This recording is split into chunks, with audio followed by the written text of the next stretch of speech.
Welcome to Off the Cuff with Kel, Conversations from the Front Line, a podcast and live show for survivors and the leaders who support them. I'm your host, Kelly Humphries, a survivor of child sexual abuse, advocate, author, speaker, ambassador, a lover of all things outdoors, with over 15 years of law enforcement experience. Please support me in my mission to break cycles of abuse and trauma. You can help by donating to my Patreon account at patreon.com/Kelly Humphries.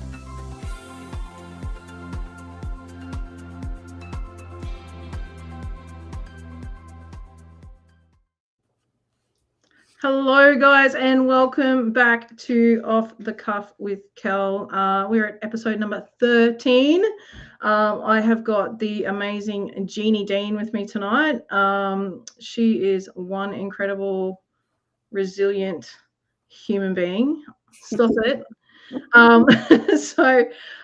She is a survivor herself, and she's overcome some pretty big stuff in her life, addiction, and turned all of that into some really powerful stuff with an amazing organization called Safeguarding Solutions. So I'm going to hand over to Jeanie and get her to introduce herself, and we're going to get cracking. Thanks, Kel, for having me. Introduce myself. So, yes, I'm Jeanie Dean. I have been working in this space for a very long time. And what led me here, I suppose, was a lived experience of growing up in family and domestic violence. And then the domino effect kind of took its toll. So from that, ended up starting to use different substances, alcohol, all of those sorts of things. And then the vulnerability became really visible to other people, I suppose. And that resulted in an incident, which is active at the moment. So I won't go into a lot of detail, but basically was sexually assaulted through the course of that period of my life when I was 15, and then decided that the best way to cope with that would be to take lots of drugs. And that worked for a little while until it didn't anymore, and there was a stairwell full of police at my house. And when I was 18, 19, started reevaluating things, I think, because of the severity of what I experienced. And then just continued on the journey of healing for an incredibly long time. And I think probably deflected a lot of my own stuff by working within the trauma space and investing in other people's trauma as a means to avoid my own for a really long time. And eventually that didn't work either. Yeah, right. Yeah, so that's me. Yeah, wow. In a nutshell, that was a lot. But guys, I just a quick note, if you do find anything that we are chatting about tonight triggering, there is some phone numbers on my website at kellyhumphries.com. So make sure you give them a call if you do find the contents upsetting at all. But we will be talking about themes of child sexual abuse and addiction and trauma recovery. So I should have mentioned that first, but I got a little distracted. I had 4 weeks off, you guys. I lost my voice, and I'm back. All right. So awesome. So Jeanie, like, what a beginning to your journey. When did you were you able to speak about that abuse at a young age? Were you able to disclose, or? No, so I didn't actually disclose until I was 32. They say 24 years or 27 years is the average. Yep. Something. It was a textbook situation. Yeah. I was in bed, woke up at 2:00 in the morning. I'm not a great sleeper anyway. And I woke up my husband and said, "This is what happened." And then I went to sleep. Wow. Yeah. So I actually had the best sleep of my life that night. I think getting it off my chest. And then came, the fall from grace, where you start to feel like, holy crap, I've just said it out loud. What happens if he doesn't believe me? So I think he was a safe space to gauge how I might be received elsewhere. I think like when I kind of through therapy have kind of pared that away around why then, why now, why him.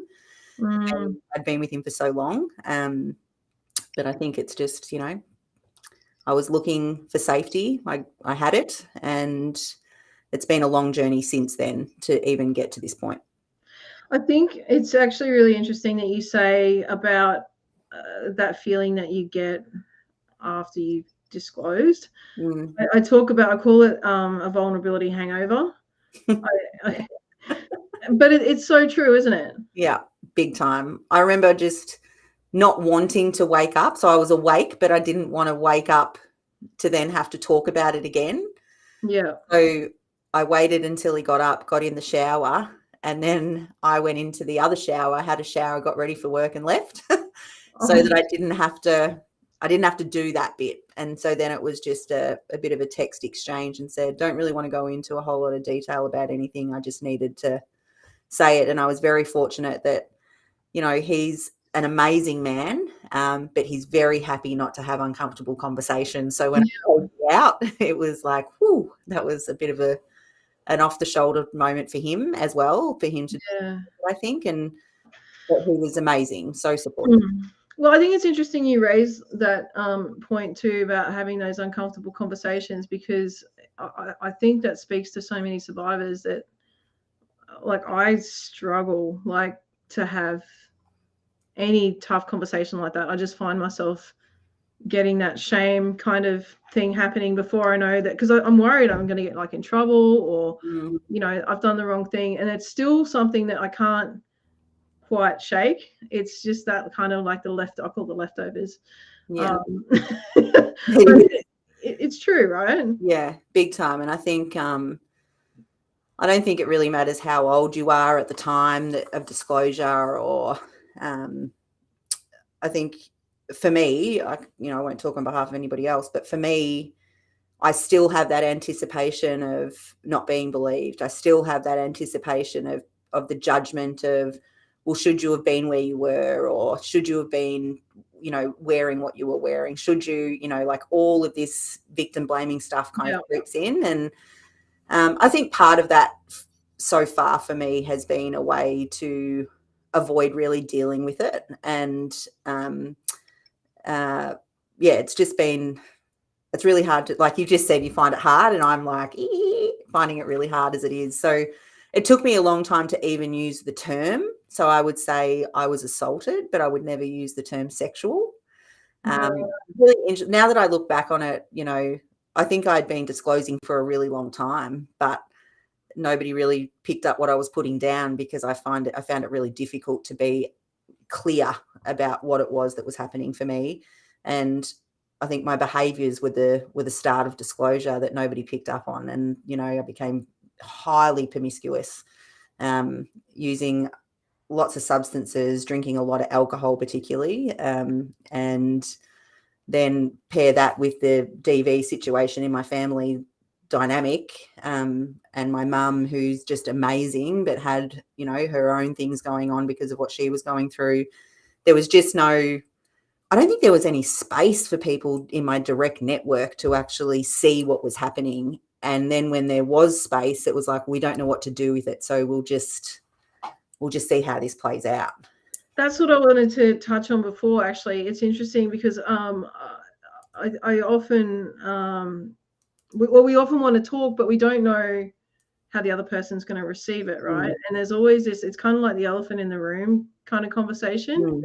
And I get really frustrated, and I feel for survivors, because it's like they want to share, but then they don't know that the person's going to be able to receive it, or what's going to happen. And then it's just like they've taken all this effort, all this courage, like, and for me, like, it took me years to tell my parents, sweaty palms, like, gonna be sick, want to vomit, and then you get it out, you get the thing out, and it's like, I don't know what's going to happen now. And for many, as you know, Jeanie, like with the work you do, many survivors are just not believed at all. And it's that point where it's just like, I am never ever going to talk to anyone about this ever again. Like, Yeah.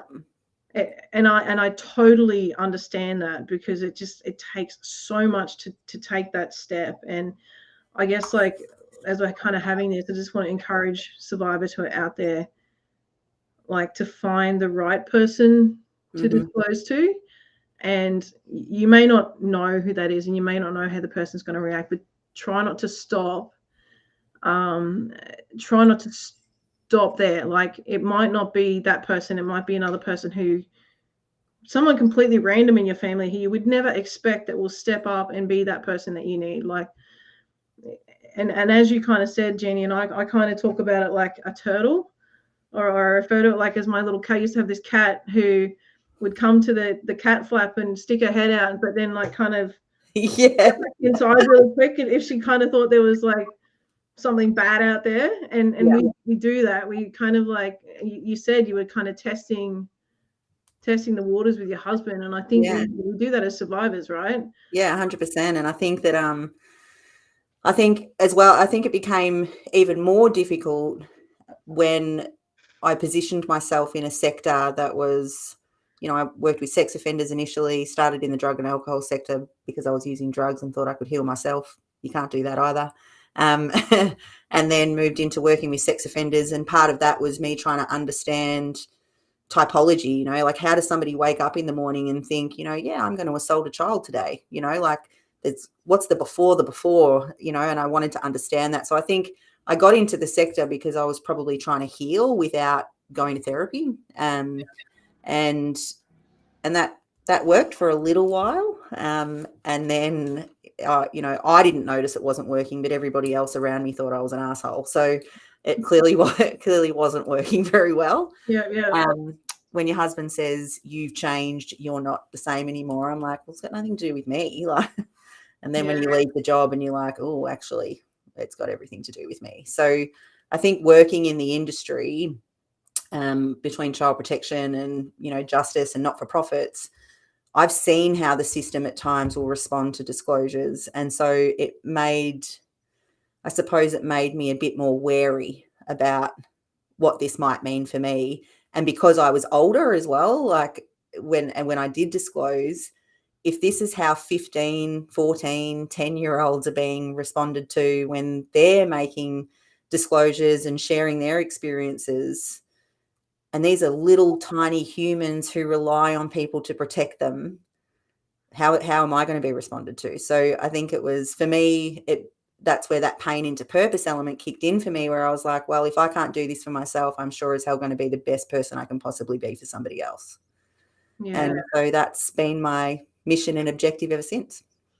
I think that's totally beautiful. I get that. It's the reason we connect so well, and the reason I do what I'm doing as well. And I totally understand that, and I know how much of a great job you do and all that you do. So thank you for that. Thank you. I wanted to go back, and I just, maybe it's a bit controversial, but I'm kind of curious as well. I've read lots of books and I got kind of lots of ideas, but what did you learn about offenders? Like, like, I mean, like in like a little nutshell, like if you can. I'm certainly no expert, but I would say, from a practitioner lens of working in that field, between working in the prison system with sex offenders and within the correction environment, what I learned was, at the end of the day, they're people, and all people want connection. Yeah. And I think that once I was able to separate the behavior from the person, and I was able to start working with the person, everything became a lot easier. But I think you can't underestimate a sex offender, and they are, often very intelligent. They know how to work the system, incredibly sensitive, very observant, very intuitive. And I think that it's very easy to be put in a false sense of security about, how well you're doing in the work. And particularly for me back then, because that was a long time ago, I now only really interact with offenders in the context of investigations. But I think that I had two varied roles. So one was in a correctional element. The other one was a supportive role, believe it or not. My first role was actually supporting sex offenders, and just goes completely against the grain. But for me, I think that if we continue to put sex offenders in a warm bucket of shit and hope that it's going to work itself out, we're contributing to the risk to kids. I think that there's got to be two sides to the coin. And at the end of the day, they're people. They're not going anywhere. We don't have the death penalty. So we've got to find a way to be able to understand the problem and mitigate the risk. It doesn't mean that no risk is ever going to exist. That's just not going to happen. But we have to find a way to mitigate what we know of. And, I think that's difficult. So for me, you won't really hear me say adverse things about offenders because I just don't think it helps. I think it's, we need to understand and take the fear away from it so that more people want to have the conversation to be able to create a degree of awareness.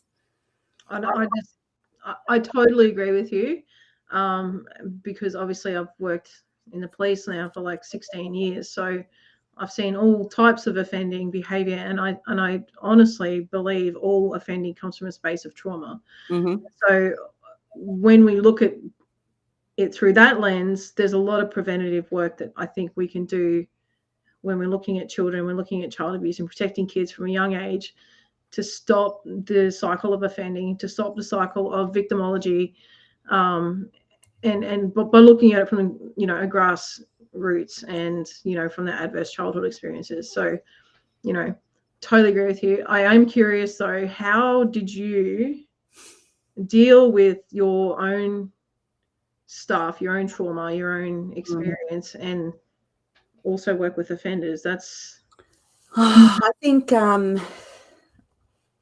now that I look back on it, I probably didn't do it well. I was quite young. I had my first baby. So when I first started doing that work, so I think it was about 23. And at that point in time, I think I was still in a bit of denial about what happened to me as a kid. And I didn't want to identify with it. And so it was much easier. But I think that what it did do was it pushed the trauma further and further and further back to the point that I just fell apart.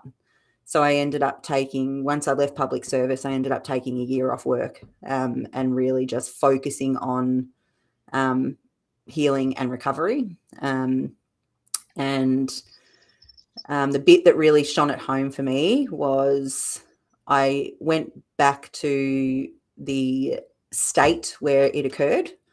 And I lived there for 12 months, and it was the hardest 12 months of my life. Constantly worried about whether or not, because it was a small place where these things kind of took place, and constantly worrying about whether or not you're going to run into the person. It's a small town. Worried about what people might be saying about you, and I was working in I was running a sexual assault service at the same time. So it was, it was really, that was kind of, I think, the tipping off point for me of when I felt like I need to do something about this because it's not going anywhere. Isn't it interesting that it just takes, well, it stands to reason that it's going to take a long time, and it's been like a whole lifetime, right? But I like you, keep myself busy to cope, right? I throw myself into everything, and it's interesting that you said you had to take 12 months off, because we rarely as survivors will do that, because all we know is survival. So we just continue to throw ourselves into this shitstorm, hoping that it's something is going to, like, we're going to learn something, or like, Yeah. And it was a real, and I'm going to mention her name. So there's a woman who I used to work with in child protection. Her name's Angela Camboris, and she is an amazing human being. And she's probably literally the reason why I actually decided to put my best foot forward and kind of stand in my strength, if you like, and say, if I've been able to do what I've done for the last, 20 odd years, I can do this, and it's going to take me a bit of time, but I can do it. And she tipped me over the edge, because she actually asked me a question, and it was simple, and it was just, who are you? And I said, I'm a mum, I'm a wife, I'm a public servant, I'm, all of these things. And she's like, no, they're roles that you have. but who are you? And I just literally fell apart. And Yeah. so it was at that moment, she's like, you need to really reevaluate what you're doing, because eventually you are going to fall apart and you might not come back from it. So I just looked at my kids, and, you know, really it was for them, you know, that was when I think I started reevaluating my whole life. And I didn't want my kids to go through the same shit that I did. And I wanted the cycle to stop with me. And, you know, I don't think I've eroded all of the shit, but I think in comparison, there's no violence. There's, you know, appropriate boundaries, security, love, nurturing, communication. You know, my kids are very aware of my background in an age appropriate way. They are very aware of when I'm having a difficult time, and we'll sit around the table and say, you know, I'm having a rough trot. And my daughter knows that all I need is just a warm hug from her. So she will just come and lay her head on my shoulder, because I'm not a real hugger, not very touchy-feely person. And but my kids know exactly what they need, exactly what we need, and exactly what I need. And it's just been the most amazing experience, but also very triggering at the same time. So as soon as my son entered adolescence, it put me in a tailspin. So it never goes away, basically, is what I'm getting to. Like, it doesn't matter how hard you work, what kind of work you do, it's never going to go away. You just get better at dealing with it. And, you know, for me, drugs was the solution for a really long time. And when did you stop? How are you able? When did you stop the addiction? When were you able to make that decision? It's like, this isn't for me. I can't keep doing this. I got arrested. Well, that will do it. Yeah, for some people that will do it. yeah. So it was so I got arrested, and it wasn't a small situation. It was, at the time, one of the biggest drug busts Victoria had ever seen, so it was quite substantial. And it scared me. You know, I was never oblivious to drugs, and you know, I've lost relatives as a result of addiction, and it's don't want to get upset. And I just want to be careful about how I phrase what I'm about to say, Okay. respectful. But my family is amazing, my maternal family, and those who have been affected by substances taught me a lot, and I didn't want to repeat their mistakes. Yeah. And so it was really, when I was arrested, that was all that was running through my head. And my cousin Matthew, who passed away, was just the best human, and, you know, naughty human, but really, really great human, and had the best heart. And I remember when he found out that I was using speed and ice and whatever, and he was a heroin user, and so he was like, "What are you taking that shit for?" And I was like, "Oh, so if he's saying that this is bad, it must be bad." You know, like, this mustn't be a good thing. So I wasn't oblivious to it, but it gave me, the drugs gave me, it gave me the opportunity to be who I thought that I was, without fear and without shame and without apology. And when I got arrested and got caught, that was really scary, because I was like, I actually don't know who I am. I don't know who I am without the drugs. I don't know who I am without all of these people that we had around us when we were using and dealing. And, you know, it was really a big adjustment. And it took me a long time to be comfortable enough in my own skin just to stay in my house by myself. It was, really tough. But yeah, so the tipping point for me was being arrested and not wanting to repeat the same mistakes as my family, and watching what happened to, you know, their mums and what I was doing to my mum. Wow. Thank you for sharing that. I know that was probably quite difficult, so I appreciate your vulnerability. Yeah, all good. I do wonder, and I guess this is just more of a general question, particularly those who do struggle with addiction, is, and look, I've never been addicted to anything except working really, really hard and probably drinking a lot of alcohol when I was 18. And yes, I was quite promiscuous. I didn't know who I was, so those things. But I didn't ever do drugs because I was so good at my sport. So it wasn't, kind of in my experience. But my understanding is when it gets to that point when you're feeling so anxious that you have to do something Mm. at that point in time, that it's to take the thing, or to take the drug, to do the thing, to kind of stop that feeling of being so uncomfortable in yourself. And Yeah. is that a fair Yeah, kind I agree. I do agree. I think I'd compare it to, what's it like? So it's, for me, and I think for different people it's different, right? Like the trigger point of drug use is different for everybody. And I think that for me, it was a way for me to connect with others without fear. And so, if you think about attachment theory, it was, I wanted all of these connections in my life. I wanted all of these people in my life who I thought were safe, but there was every possibility that they weren't safe. So I'm just going to keep everyone at an arm's length just in case. But I'm still going to be upset if you don't invite me somewhere, because I really do want to go, but I'm always going to say no, but I want you to keep inviting me. I think they call that ambivalent attachment, isn't it? Yeah. So basically, for me, it allowed me to be part of society and be part of connections without feeling the fear. The fear was always there, but I just didn't feel it. Yeah.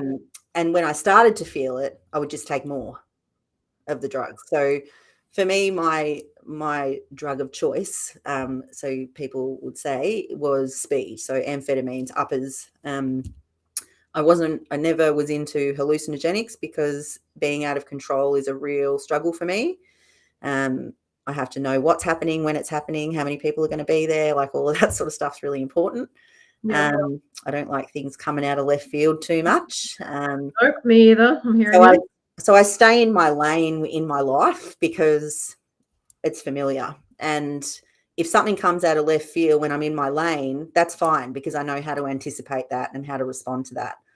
But back in the day when I was doing all of those other things, things were coming out of left field all the time. And so the only way to really cope with that was to use. And it allowed me not to think about my trauma. It allowed me to be who I thought I wanted to be. It allowed me to form part of a group. It's no different to OMCGs, like outlaw motorcycle gangs. It's no different to, I would say, even people that self-harm, like when you think about, if you think about asphyxiation, for example, and you talk to people that engage in those behaviors and those soothing behaviors, and often what clients have said to me is that just before you pass out, you get this beautiful feeling of peace. And I think that's what I was looking for. I just wanted to be able to go to sleep like normal people, like that you go to bed and in 20 minutes you're asleep. I go to bed and in 3 hours I'm still awake. So I was trying to find normal until I realized that it just doesn't exist. And the drugs made that very confusing for a really long time. But then once I got off it, I had to find new ways to do it. And so it became spending.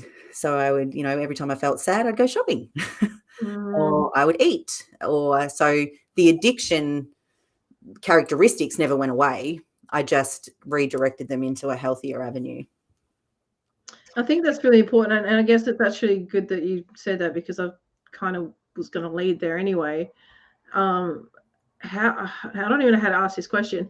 How did you kind of, I want to say, wean yourself off? Like, how did you start to make those choices and identify, okay, well, I can see that this is what I'm going to do now because I can feel it, and you're sort of like trying to like change your patterns of behavior. You're trying to do the right thing. So how did you start to make the choice and choose something different in order to stop taking those drugs, or did you just, how did you do that?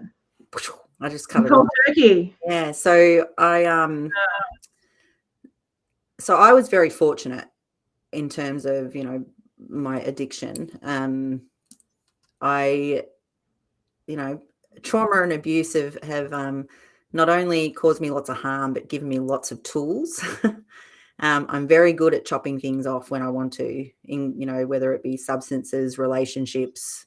I could have a relationship for 15 years and something happen and the next day, bang, it's gone and I will never engage in it again. And it's not a great skill to have, but it can be really helpful. Yeah. And so after we got arrested, the driver for me for change was fear. The biggest fear for me was being confined in a space, and jail was a real option. And so the fear, and I'm also a rescuer. So my now husband, who's just a superstar, he really struggled to, affect the behavior change. And for me, not having him in my life wasn't an option. And so I decided, well, I'm going to fix him. So I went to TAFE and did a drug and alcohol course and became his pseudo therapist. That didn't work either. And, everybody has to do their own journey. And so for me, my husband was my motivation. This was the man I wanted to be with. This was the man that allowed me the opportunity to have the career that I have now. If I had been charged, I wouldn't be deemed as a fit and proper person and I would not be able to do my job. And we'd been together for 3 months, and at the time of arrest, they gave him an option. You can take the lot and let her go, or we'll chop it between you. And he said, just let her go. So, I kind of owed him Yeah. Greek romance, But look at you now. Like I just the work that you do is just so significant, and if there's pain into purpose, it's like you kind of epitomize what that looks like. Yeah, and I think it's like I can remember, seeing the Centrelink social worker. I can remember going to the psychologist. I can remember engaging with teachers at school. I can remember people making adverse comments about my father, but no one doing anything. Yeah. And I initially was really angry about that. Like, how is it that you can see this young person who was really quite, I had a lot of friends, but I wasn't really the boyfriend girl or the, I wasn't kissing guy. It wasn't really a priority for me. Yeah. And then I went from nothing to engaging in something with anything that had a heartbeat. So, how did nobody pick up on that? And how did all of these things happen that people now in my family will talk about? They'll talk about me calling on a Monday crying because I'm coming down like a nobody's business, or because I've missed the train and I'm just completely hysterical because actually I've been awake for 6 days. So when you think about, and we have those conversations now and we can laugh about it, but it's also like, how was all of this happening and nobody said anything? And so I think for me, in terms of turning the pain into purpose, it was, I'm never going to treat someone how I was treated. And I'm always going to be the person for someone when they need someone, because I didn't always have someone there for me. Mm-hmm. And I think if I had have, and it had have been the right person, my life would look very differently today. And, even if I think about when might have been 10 or something, and I had to go to hospital. I'd had an asthma attack and there were bruises all over my legs and all these sorts of things. And the ED doctor said, "Oh, how'd you get the bruises on your legs?" And I said, "Oh, I just play a lot of soccer." And they were like, "Oh, okay then." That was it.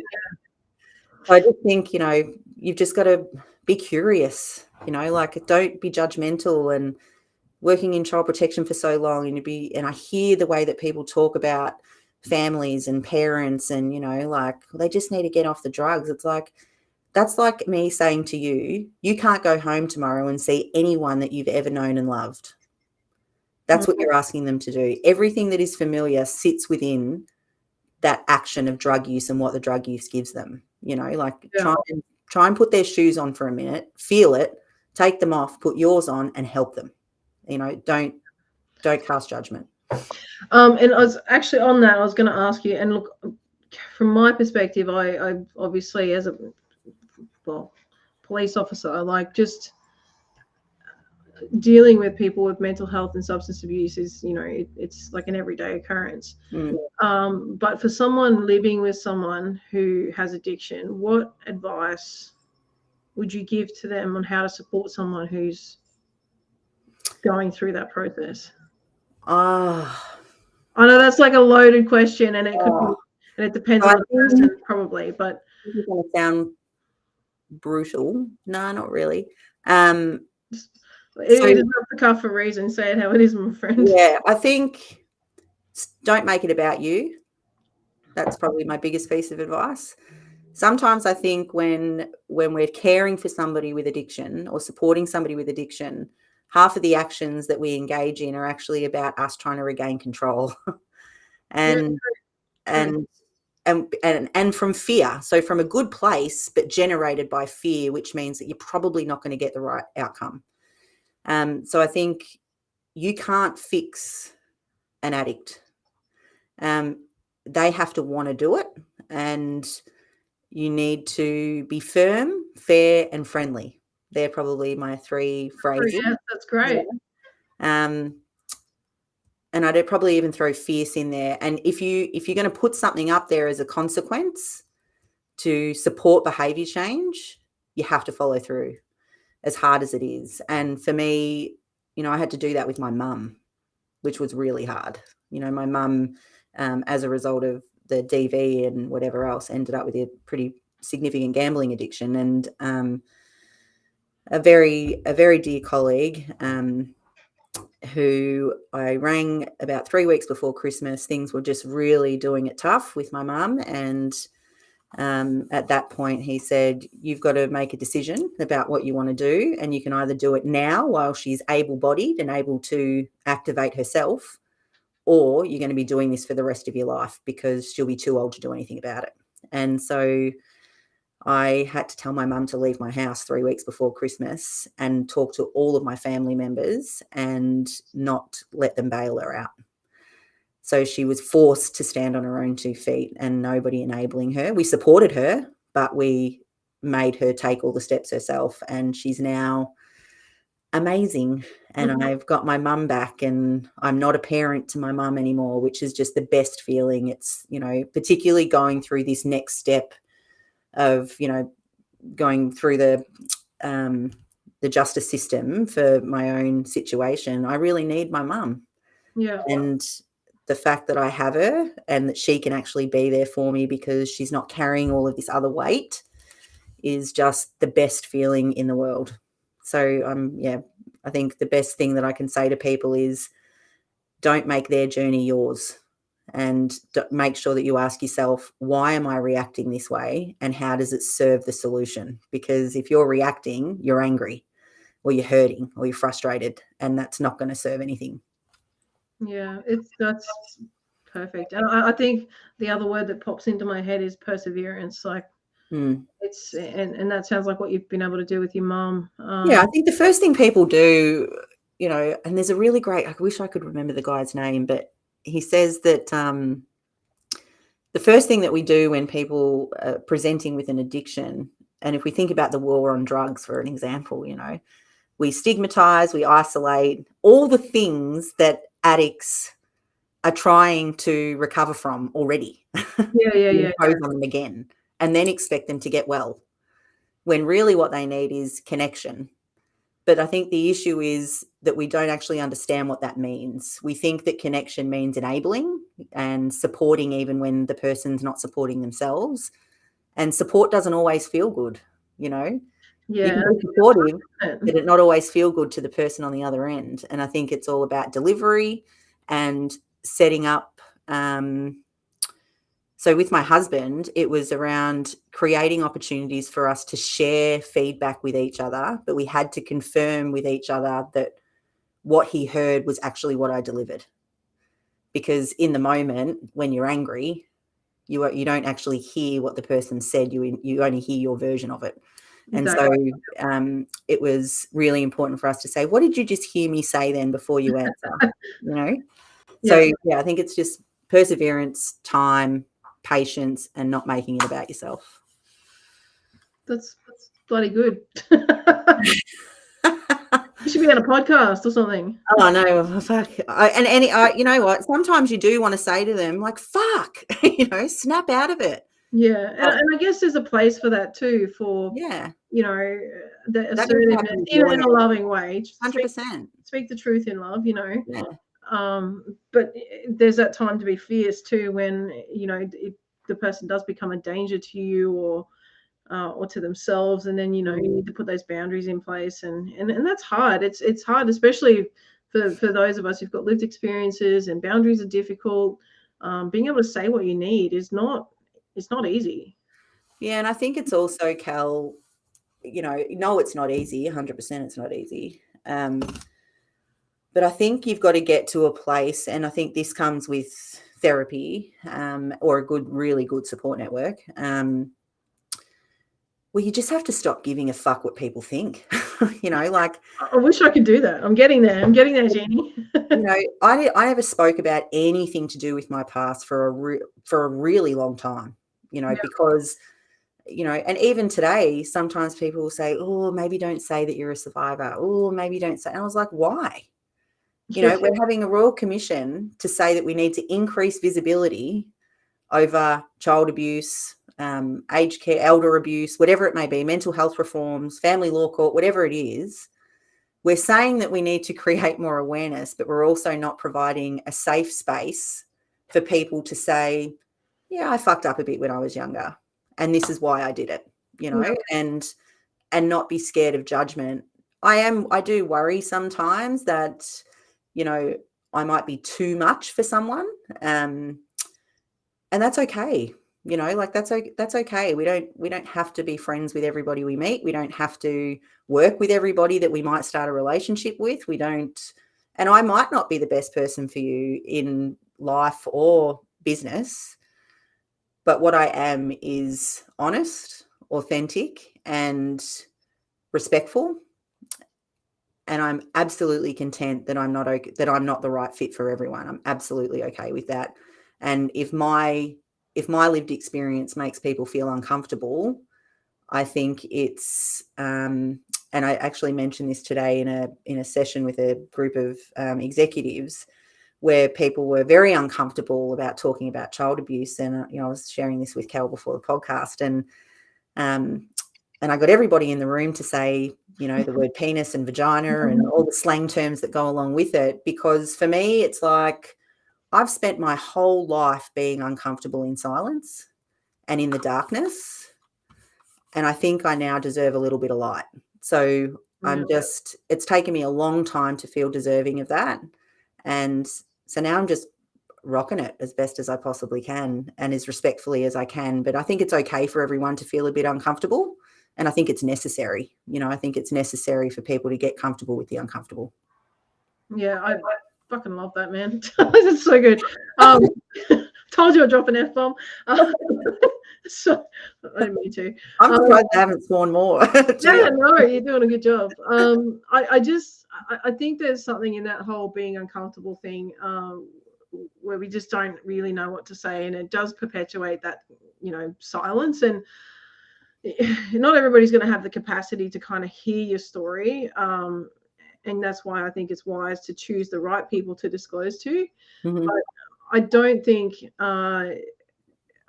we should be silenced in our truth, and I think that that's something that and that's why myself and my business partner, and even you very similarly, have that trauma informed training for businesses and organizations to help vulnerable people feel safe when they come into those spaces, because we need to feel safe to disclose, safe to be able to have those conversations and be able to say, hey, that's my story, I need help, or this is what I need.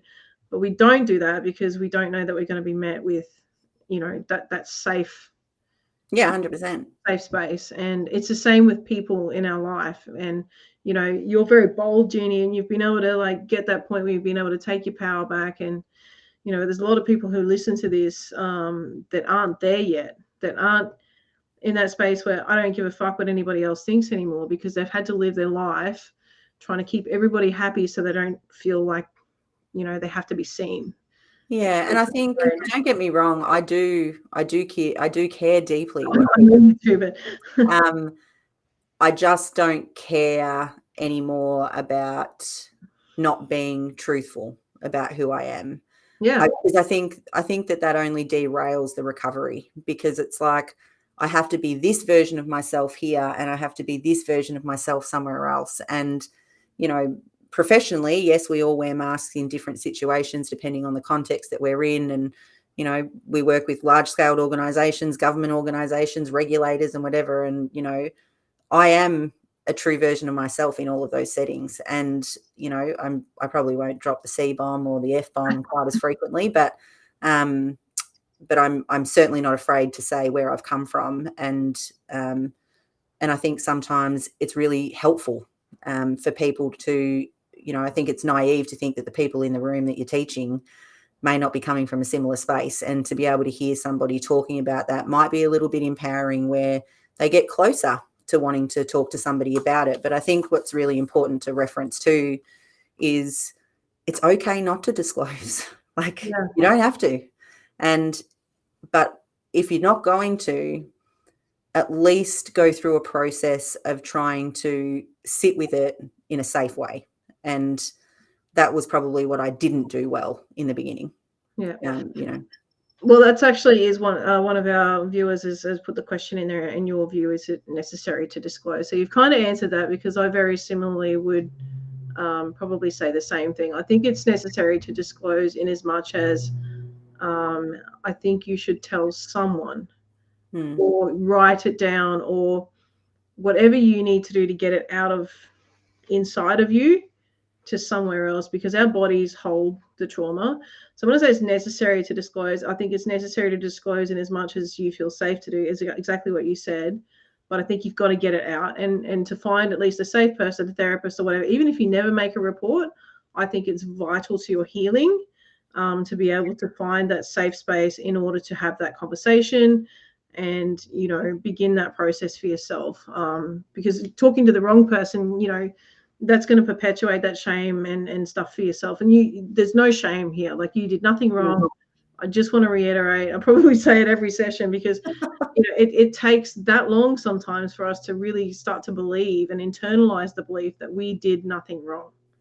And I think, it's normal as well that even when I think I'll just give when a lot of people, and people have said this to me, like, you seem like you're a lot older than what you actually are. You're so intimidating. And I used to take that as a negative, or as a judgment, whereas it's now kind of explained to me that that the intimidation isn't a negative. It's just this like wow moment. And that embarrasses me. So when people say things like that, I'm like, oh, okay, my eyes will drop and whatever. But I think what's really important is that at any point, that when you are disclosing or not disclosing, or whatever you're choosing to do, as long as what you are doing is healthy and isn't hurting you or somebody else, do what you need. Just do what you need to do the way that you need to do it. There's no book on this in terms of how to respond to trauma. Like, there's lots of books that you can read, but they're not all going to be relevant to you. And I think it's a situation of your truth, what happened, your perception and reality of what happened, and that's what happened. But for me now, that even though I look or present confident or brave or whatever the words you want to use, don't for a second think that it doesn't come back and bite me in the ass. Like, there are days where I just can't get up, like I just get stuck in my own hole and I just can't get up. And there are days where I overthink everything, or somebody will look at me and I'll be like, oh, what's their fucking problem? And it's, like, You sound like me. I echo all of your sentiments. Chaos a little bit, so maintenance is everything. Just because you've disclosed once doesn't mean you're not going to do it again. Like that's processing, and just get a really, really good therapist. I have the most amazing human, and I'll give him a shout out. His name's Nick Valentine. He's beautiful, beautiful, beautiful therapist. And he introduced me to IFS, internal family systems theory. And it is the most powerful modality for my recovery ever. And it's a CBT derivative that stems out of like Buddhism. So it's quite spiritual. You've got to kind of be able to think a bit out of the square. But when you said disclose to someone, I agree. With IFS, sometimes that can be you. So it's, there's little parts of you that are popping around everywhere that are largely causing these activations. Connect with those parts and take control, and things will start to settle. So sometimes if you ever see me somewhere and I'm whispering to myself, I'm actually talking to the parts that might be elevated after a session or something. So it's just don't carry shame, like no one's okay. Like bloody hell. We're all a bit fucked. Just own it. It's so true. And I think too, it's really important to remember, and we don't always know this, but part of healing is recognizing that a lot of the things that we believe and we think are things that were put there by a perpetrator in the first place, right? Correct. Words spoken over us to keep silence in order to maintain and continue the offending. And, we've internalized that belief, and it's become something that, we might have told ourselves a story about or created this belief around that in order for it to make sense. So, it does take that time, and, we do need to sometimes, and you said, Jeanie, you took 12 months off. I've just taken, I'm probably at 8 months now, a whole change of my life. And I'm going to share all that with you guys on my socials. Lots of really crazy things happening, but, I wouldn't have been able to do some of the things that I've done unless I had actually stopped and really, really looked into myself.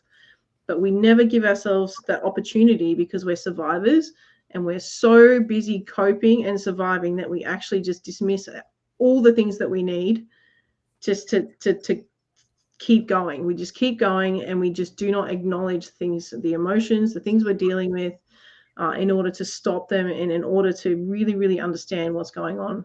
And I think that's where the network's important, right? Like you got to find your people. Like I think, everyone's got. I think there's people out there for everyone, and sometimes it takes a bit to find them. Yeah. And I've got some amazing people in my life, and one person in particular who has challenged me throughout my personal life and my career, who's just a superstar. She was a boss of mine at corrections, and she challenged me hard, like really hard. Like, where's this coming from? Is this about you or is this about them?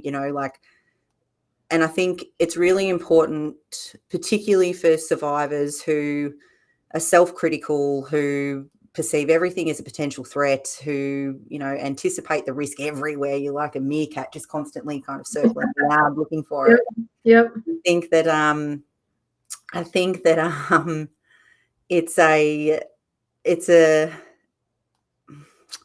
what am I trying to, I think she, and I'll say her name's Melissa Braden. She's just she's really very dear to my heart. And she pushed me in directions that sometimes I was like, oh, fuck you, like you just really got upset. But now, at this point in my life, I am where I am, and I'm incredibly happy, and I feel very, very fortunate that I was able to come out the other end, because, all the research should say that I would be, putting things in my arms and selling my body. And I didn't and haven't done that. And it's to those people, it's the network that you're able to wrap around you. Don't try and do any of this on your own. It's possible to survive, but not to live your life, and I think we all deserve to have really amazing things happen in our lives, whatever they may be. And I think suffering in silence doesn't really help the situation, particularly when you don't need to. You've got amazing podcasts that you're delivering to give people a platform to be able to share things and other people to hear things and feel like, yes, I'm not on my own, in a safe way without having to go to a group session or whatever.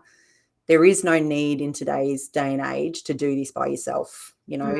Sit on a podcast with your screen off and just listen to know that you're not alone. Yeah, I love that. And that's awesome. I think too, just to add to that is so often, and you sort of touched on it, Jeanie, but just to expand, is that there are services out there, and more services, and you can poke a stick out now for, addiction and substance abuse and, anything really. But we often don't engage out of fear or shame or, having to disclose. But you have to remember that people that work in these organizations do it because they're really passionate about support and they're trauma informed. They get it. They understand. Many have a lived experience, but it's just taking that step, and you don't necessarily have to take that step by yourself. And if you can find that person to walk through the door with you, or just to even make the call, or if you can't make the appointment, asking someone, hey, could you, just do that, take that step for me, so it's not so hard. And I think it's just that initial step to getting help and finding the right person. But I have never grown so much as I have in the last 12 months, because I've surrounded myself with leaders in child protection, pushing myself in ways. And right now, like as you will learn soon, I am so fucking uncomfortable. It's not funny. Like, I feel sick every day because I'm like, holy shit, the steps that I'm taking right now are just are massive. They're massive for me. And but you don't grow unless you take a leap of faith sometimes. And sometimes I've called on people. I never thought I would say this. I was like, I got to do this myself, because I'm the only one that knows how I work and what I need. But other people can help. Other people will help. Oh my God, Kel, I can relate to that. It's still an issue for me. The issue for me is trust, like it's a trust issue. And even some of the people nearest and dearest to me, I still would be like, oh, I don't know, I think I should just do it myself, and eventually we're just going to burn out. It's just not. And I think the only way to create transformational change in this space is to bring people along in the journey and trust them with our experience. And it's fucking hard. It's really hard. But I've done that with one person. A few people, but one person really strongly, where it feels like a safe bubble that maybe I might be able to get another bubble to pop off that, and then slowly just get more and more. So it's really, really tough. But the big thing that a person said to me was, the only way for you to truly reach your peak is to surround yourself with a network. And since I've done that, I just feel like I am getting better and better every day at letting people in. But sometimes I still get triggered by particular things that think, you could just look like somebody that's hurt me, and I'd be like, oh, nope. That's, so it never goes away. And that's the one thing that I don't want people to think that you go to therapy or you listen to a podcast or you go to a treatment facility or you do all these things and that's the golden ticket to, I'm normal now. There's no such thing. And I'm really great today, but I could be really shit in 3 months' time. And that's okay. Okay. And I think everybody needs to remember that it's okay. I know everybody says it, but it's okay not to be okay. What's not okay is that society doesn't give us permission to be outwardly not okay so that we can get better. If somebody was walking around with a cancer bag, with a drip because they had cancer, everybody would be flurrying and saying, what can I do to help you? But when you say that you've got, severe chronic anxiety and PTSD, it's like, whoa, I don't really know what to do with that. So, are you okay? Yep, good. Okay, moving on. Yeah. And it's almost, guys, it's just a different kind. And again, like, I think it's really important for many people that do not, you're right, they don't know what to say. And I think the key question is, what can I do to support you right now? Mm-hmm. What do you need from me right now? Or something, and put it back onto the person. So you're giving them like control and empowering that person to make those decisions for themselves. So fantastic. we're just about out of time. Like we could probably, I think you should come back, Jeanie, and jump on a panel or something. We'll continue this conversation. Just really quickly, tell us a little bit about what your organisation. Do I have a sort of brain fun? A bit about what your safeguarding solutions. Oh, what we do. Sorry. Yeah. So Sorry. we operate mainly in the child safety and vulnerable adult space. So we work with a broad range of sectors and organisations, both government, not-for-profit, corporate industry, fast food outlets, anybody that recruits people really, in supporting them to create cultures of safety through the intersections of whatever standards might exist, whether it be, disability or child safety or whatever it may be, and the intersections with other regulatory responsibilities that exist within your organisation, so that you're getting a full picture of compliance rather than a little bit over here and a little bit over here. Because I think we start looking at things as separately and new and different, and that only creates more chaos and less investment. Then we also do various investigations, mainly reportable conduct investigations, some sexual harassment, workplace investigations. We're very selective about what we choose to take. We'll only take what we think that we will deliver the best outcome on, like product-wise.